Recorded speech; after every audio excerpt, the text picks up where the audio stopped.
জিতলো স্পেনের মতো এবং পর্তুগাল ক্রিকেটের স্নিকোমিটারের সৌজন্যে একটা ফুটবল ম্যাচ বাঁচিয়ে রাউন্ড অফ 16-এ চলে গেল। কি হয়েছিল, কি হতে পারতো এবং আপনার মতে কিভাবে কি হয়নি সেটা নিয়ে আলোচনা করবো আজকে ডি বক্সে। ডি বক্স বরাবরের মতো দেখছেন চ্যানেল আই এর পর্দায় রোজ ম্যাচ নাইট 12:30টায়। এর পাশাপাশি লাইভ ম্যাচগুলো দেখতে পাচ্ছেন আমাদের ওটিটি প্ল্যাটফর্ম আই স্ক্রিনে এবং তার পাশাপাশি বাংলা ধারাভাষ্য শুনতে পাচ্ছেন রেডিও ভূমি 92.8 FM-এ। বলবীর প্রান্তর যুক্ত হয়ে গেলাম আপনাদের সাথে রোজকারের মতো এবং আমার সাথে নিয়ে এসেছি আজকে আহমেদ বিন পারভেজ। ইয়েস, আমরা স্পেন অস্ট্রিয়া ম্যাচ দিয়ে শুরু করব, বাট আমি জানি সবাই অধীর আগ্রহে অপেক্ষা করে আছে পর্তুগালের ম্যাচ নিয়ে কিছু বলার জন্য। বাট তার আগে ডেফিনেটলি স্পেন অস্ট্রিয়া এটা ছোট্ট করে বলে তারপরে আসছে সেই পর্তুগালের ম্যাচে। স্পেনের মতোই জিতলো, মানে এর চাইতে ক্লিনিক্যাল ম্যাচ আর হয়তো স্পেন এখন পর্যন্ত খেলেনি। এবং আপনি গতকালকে বলেছিলেন যে স্পেনের হয়তো সেই বিস্ট রূপটা আমরা দেখতে পাবো। সেই বিস্ট রূপটাই আমরা দেখেছি এবং স্পেন এবং অস্ট্রিয়ার ম্যাচের আগে অস্ট্রিয়ার গেগেন প্রেসিং নিয়ে রালফ রাগনিককে নিয়ে যেই ধরনের আলোচনা হয়েছিল তার ছিটে ফোটাও কিন্তু মাঠের মধ্যে আমরা পাইনি। এবং অস্ট্রিয়া আমার মনে হয় পুরো টুর্নামেন্টেই তাদের সবচেয়ে খারাপ ম্যাচটাও খেলেছে গতকাল, যেখানে তাদের আসলে মিডফিল্ড, ফরওয়ার্ড লাইন, ডিফেন্স কোনো কিছুই ইন অ্যাকশন থাকতে পারেনি। তারা বলও রাখতে পারেনি নিজের কাছে এবং অফ দ্য বলও তাদের যে মুভমেন্ট সেটা স্পেনের জন্য কোনো ধরনের সমস্যাই হয়নি। সুতরাং স্পেন যে শেষ পর্যন্ত 3-0 গোলে জিতেছে, যেখানে ওয়ারজাবাল গোল পেয়েছেন, যেখানে পেড্রো পোরো রাইট ব্যাক পজিশন থেকে কোনোভাবে উঠে এসে তিনিও কিন্তু গোল দিচ্ছেন, কুকুরেয়া খুব ভালো একটা ম্যাচ খেলেছেন, বায়ানা খুব দারুণ একটা ম্যাচ খেলেছেন, লামিন ইয়ামাল ইনভলভ ছিলেন যদিও স্কোর শিটে তার নামটা যায়নি। অনেকটাই সহজ একটা ম্যাচ ছিল স্পেনের জন্য সবকিছু মিলিয়ে। এবং আমার মনে হয় যে স্পেন তারা মোটামুটি একটা আগাম বার্তা জানিয়ে রেখেছে যে আস্তে আস্তে টুর্নামেন্ট যত যাচ্ছে, ঠিক ব্রাজিল কিংবা আর্জেন্টিনা এই দলগুলোর মতো কিন্তু স্পেনও একটু একটু করে ইমপ্রুভ করছে এবং তাদের সেরা খেলাটা খেলা শুরু করেছে। এবং মানে লামিন ইয়ামাল বাদেও শুধুমাত্র ওয়ারজাবালের জোড়া গোল এবং সেখানে পেদ্রো পোরোর গোলে ভর করে যে স্পেন জিতে গেছে, এটাও কিন্তু একটা বার্তা দেয় যে তাদের মেইন ম্যান হয়তো লামিন ইয়ামাল, কিন্তু তারা লামিন ইয়ামাল মানে তার উপর পুরোপুরি ভরসা করে থাকে না। They have plenty of goal scorer. সেখানে ওয়ারজাবালের কথা বলছিলাম, টপ 10-এ ঢুকে পড়েছেন তিনি, আই থিঙ্ক 4টা গোল নিয়ে। সেখানে সবার উপর অবশ্য এমবাপ্পে আছেন, সবার উপরে তারপরে মেসি আছেন, বাট অ্যাসিস্টের দিক দিয়ে লামিন এমবাপ্পে এগিয়ে খানিকটা। সো এই স্পেনকে নিয়ে আমরা আশাবাদী হতে পারি। অপরদিকে আশাবাদীর হওয়ার আরেকটা মুদ্রার অপর পিঠে আমরা যদি দেখি সেখানে তাদের জন্য পর্তুগাল ওয়েট করে আছে। আমি সেই পর্তুগালের ম্যাচে পরে আসবো, বাট স্পেনের এই পর্তুগালের বিপক্ষে তাদের যে স্ট্যামিনা থাকার কথা বা সামনে তারা যে শো করবে ক্লাসটা, এই ম্যাচটা আই থিঙ্ক স্পেনের জন্য একটু ক্রিটিক্যাল হবে। বাট তারপরও আমার মনে হচ্ছে তারা পার করে নেবে এই ম্যাচটা। কি মনে হয়? না, আমার মনে হয় না। মানে একেবারে সরাসরি সিদ্ধান্তে যাওয়াটা খুব কঠিন একটা ব্যাপার হবে। এবং আমার মনে হয় রাউন্ড অফ 16-এ এখনো পর্যন্ত যতগুলো ম্যাচ আমরা দেখলাম যে ফিক্সড হয়েছে, তার মধ্যে সবচাইতে হাই প্রোফাইল ম্যাচটাই বোধহয় এটা, স্পেন ভার্সেস পর্তুগাল। না, এর থেকেও বড় স্পেন পর্তুগাল। আমার মনে হয় না ব্রাজিল নরওয়ে এই ম্যাচটাকে ছাপিয়ে যেতে পারবে। তারপরও অনেক ব্রাজিল ফ্যানরা অবশ্য আছেন, তারা এই ম্যাচটাকেই হয়তো সবচেয়ে বেশি হাইলাইট করতে চাইবেন। কারণ হ্যাঁ, নরওয়ে ব্রাজিল তাদের একটা ঐতিহ্য আছে এবং ডেফিনেটলি নরওয়ের রেকর্ড ব্রাজিলের এগেনস্ট এত ভালো, সেই বিষয়টা নিয়ে আসলে মনে হয় ম্যাচটার একটা আলাদা হাইপ চলে আসে। তবে আমার কাছে মনে হয় যে রাউন্ড অফ 16-এই আসলে পর্তুগাল এবং স্পেন পড়ে গেছে, এটা অনেকের কাছেই হয়তো কোয়ার্টার ফাইনাল বা সেমিফাইনাল লেভেলের ম্যাচ। তো এই হচ্ছে গিয়ে ঘটনা, টাফ ম্যাচ হবে। বাট পর্তুগাল আসলে যেমন খেলেছে সে কারণে আসলে মনে হচ্ছে যে স্পেনের রাস্তাটা ইজি হতে পারে। আমার মনে হয় সে কারণে হয়তো আপনি বলেছেন। পয়েন্ট আউট করছি, এবার যদি আমি পর্তুগালের ম্যাচে আসি, সেখানে ক্রোয়েশিয়া খুব ইজিলি কিন্তু লিডটা পেয়ে গিয়েছিল। সেই লিডটা পাওয়ার পরে পর্তুগালকে মনে হচ্ছিল ছন্ন ছাড়া। তারা যে তাদের বডি ল্যাঙ্গুয়েজ একদম নুয়ে পড়েছিল, কাঁধ নুয়ে পড়েছিল সবার, এবং ক্রিস্টিয়ানো রোনালদোকে যেভাবে ক্যামেরা খুঁজে নিচ্ছিল তার দিকে, সবকিছু মিলিয়ে যখন সেকেন্ড হাফে 4-4টা বদলি সেখানে করলেন রবার্তো মার্তিনেজ, একটু কি ছন্ন ছাড়া লাগছিল কিনা? আমি সেই গোলের কথায় পরে আসবো। ছন্ন ছাড়া ডেফিনেটলি ছিল পর্তুগাল। তাদের একটা ওয়ার্ল্ড ক্লাস মিডফিল্ড আছে, তাদের ক্রিস্টিয়ানো রোনাল্ডোর মতো ওয়ার্ল্ড ক্লাস স্ট্রাইকার আছেন, তাদের ডিফেন্সিভ ফুলব্যাক যারা রয়েছেন নুনো মেন্ডেজ এবং ক্যান্সেলো ওয়ার্ল্ডের বেস্টদের মধ্যে একজন, ডিয়েগো কস্তা সেরা কিপারদের মধ্যে একজন। তো এত ভালো, এত সেরাদের ভিড়ে পর্তুগাল দল হিসেবে যে তারা খেলবে সেই বিষয়টা কিন্তু এখনো পর্যন্ত ওয়ার্ল্ড কাপে দেখিনি। এবং ক্রোয়েশিয়া আমার কাছে মনে হয় they played the better football, যে কারণেই তারা যোগ্যতর দল হিসেবে আসলে লিডও পেয়ে গিয়েছিল। তবে রবার্টো মার্টিনেজ আমার মনে হয় তখন বাধ্য হয়েছিলেন যে কিছু পরিবর্তন তার করতে হবে। রাফায়েল লিয়াওকে স্টার্ট করানোর খুব ইম্পর্টেন্ট ডিসিশন ছিল, কারণ তিনি খুব ভালো একটা ম্যাচ কাটিয়েছেন।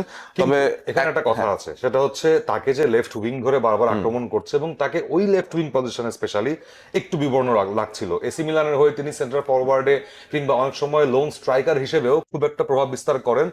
এই বিষয়টা যে রাফায়েল লিয়াও ছাড়াও তার কাছে আরো অনেক অপশন ছিল সেখানে, কনসেনকাও নামতে পারতেন সেখানে, ইভেন রামোসও নেমে যেতে পারতেন সেখানে। সো ওই বিবর্ণ জায়গাটাতে রবার্তো মার্তিনেজের এই ডিসিশনটা একটু কি প্রভাব ফেলেছে কিনা?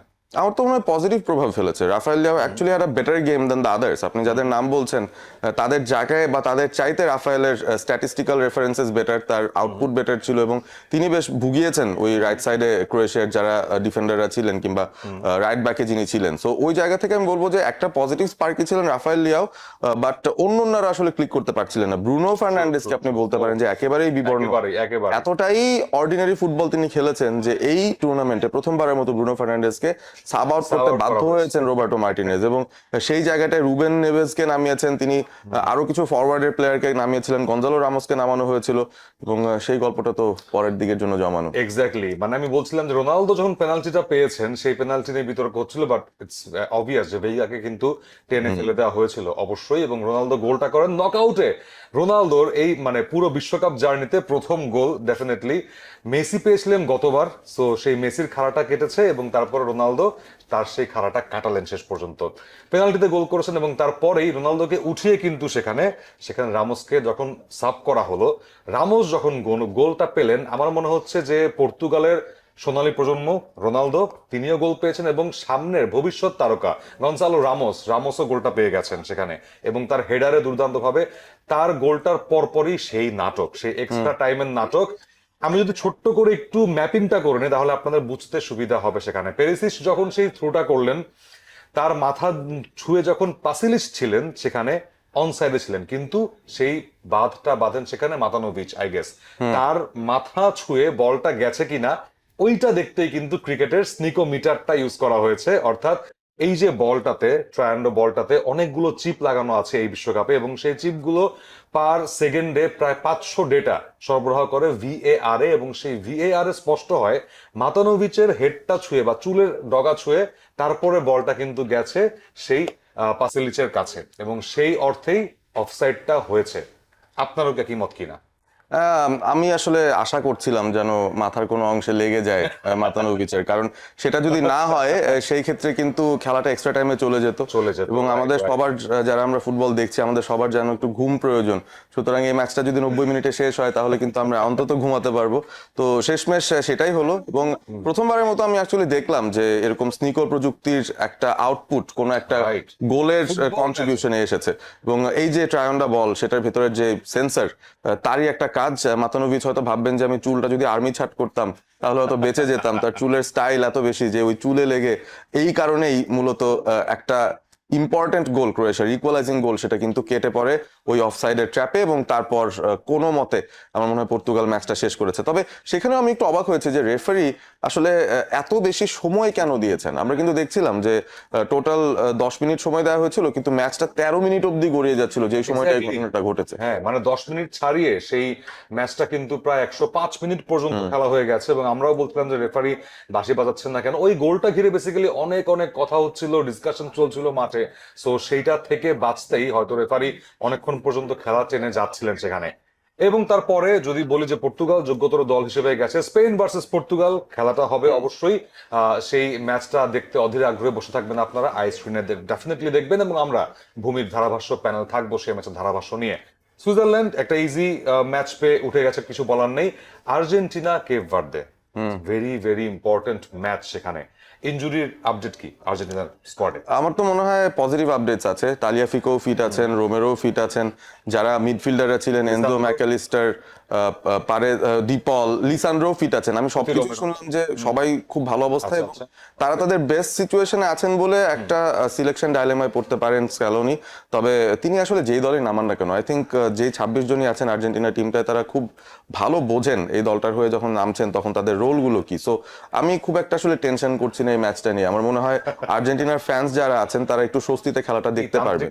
টেনশন করছেন না? না, কোনো কিছু নিয়েই টেনশন আসলে হচ্ছে না, এবং স্পেন যেহেতু গতকাল একটা দারুণ ম্যাচ খেলেছে, তাদেরকে আসলে দেখিয়ে দেওয়ার জন্য আমার মনে হয় আর্জেন্টিনারও প্রয়োজন একটা চমৎকার ম্যাচ খেলা কেপ ভার্দের এগেইনস্টে। এক্স্যাক্টলি, আর্জেন্টিনা হোপফুলি জিতবে এবং প্রোগ্রেস করবে সেই রাউন্ড অফ 16-এ, সেই আশায় করব সমগ্র ফুটবল বিশ্বের কোটি কোটি ফুটবল প্রেমীরা। এবং আপনারাও ফুটবল নিয়ে থাকবেন চ্যানেল আই এর পর্দায় ডি বক্সের সাথে দেখছেন আমাদেরকে, এবং তার পাশাপাশি আই স্ক্রিনে প্রত্যেকটা ম্যাচের লাইভ সেই দৃশ্য আপনারা দেখতে পারবেন এবং রেডিও ভূমিতে তো ধারাভাষ্য শুনতেই থাকবেন। আজকের মতো বিদায় নিচ্ছি প্রান্তর বলবীর প্রান্তর আপনাদের কাছ থেকে। আগামীকাল আবারও ডি বক্স নিয়ে হাজির হয়ে যাবো। ততক্ষণ পর্যন্ত টাটা, গুড নাইট।